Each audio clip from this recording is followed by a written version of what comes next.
పరశురామ క్షేత్రం ఈనాటి కేరళ రాష్ట్రంలో అందమైన ప్రాంతంగా ఉండేది పందళ రాజ్యం.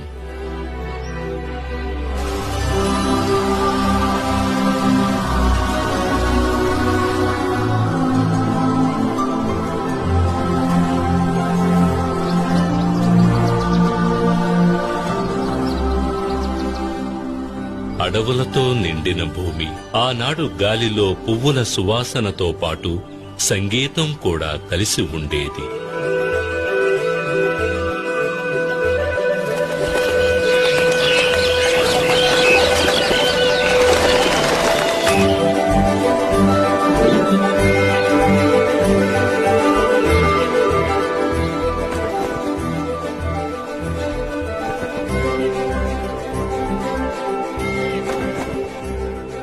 సూర్యుడు పందళ రాజ్యం పైన సున్నితమైన వేడి కిరణాలను మాత్రమే ప్రసరించేవాడు.